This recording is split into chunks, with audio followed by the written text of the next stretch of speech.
nakilala ko dito sa Pasay, dito sa Diosdado Macapagal Street dito sa Pasay.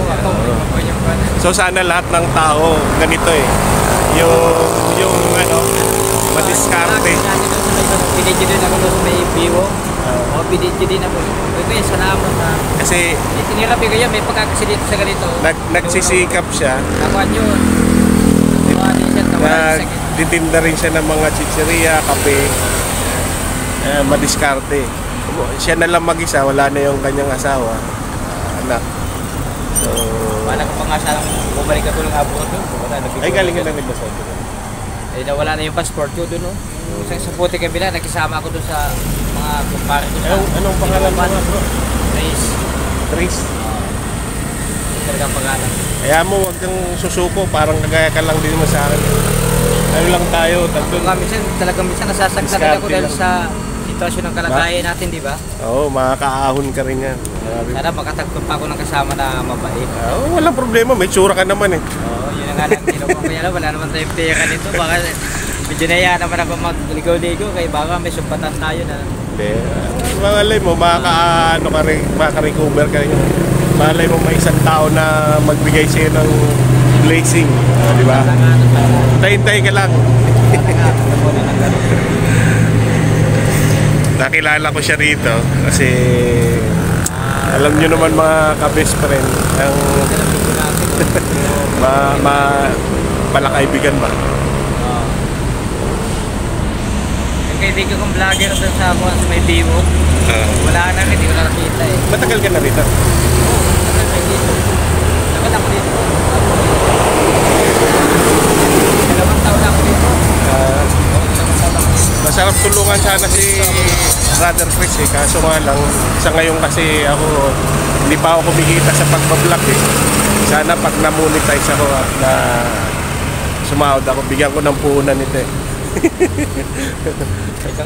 Kasi nabibless ako sa kanya. Mga ilang araw naman. Hindi kagaya ng ibang mga tao diyan na namimirwisyo para kumita lang siya, hindi. Talagang sa sariling sikap siya na mabuhay, tapos yung diskarte niya sa pagtitinda, yun yung alam niya kaysa magnakaw, gumawa ng masama. So yun na lang diskarte ginawa niya. Kaya mo bro, pag mayroong malay mo, may isang mag-sponsor, babalikan kita rito. Ano ko siya. Ayaw mo lang. Tapos malay mo, pag susunod, pagbalik ko rito, bigyan kita ng konting paninda mo dyan. Kasi sa ngayon, kailangan ko pa muna kumita.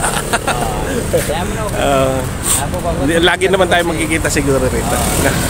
Sige. Ayan siya, yan yung mga paninda niya. Ganyan yan, tapos isang termos. Siguro next time bro, bigyan kita ng isang termos pa. May kunya ko yung tawag ito. Yan lang. Yung termos ako dati na malaki yun. Wala na. Yung maliit, kinuha na. Diba? Sana lahat ng tao ganyan. Hindi masama. Malay mo, mga ilang araw. Kumakabot. Palago na rin. Gusto ko makabalik ako ng sting. Mga kukuha tininda ko dati mga mineral at soft drinks.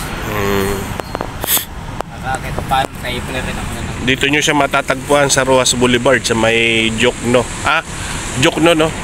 Street. Macapagal. Macapagal. Dito yan sa may Petron. Nakita nyo. Dito lang siya sa pinakakanto. Ito yung pwesto niya. Mga ka-best friend kapag lalo na sa mga grab driver, kapag naligaw kay rito, yan na lang yung tulong natin sa kanya, mabilihan siya ng kape tapos makapag-merienda para mabili naman yung kanyang paninda.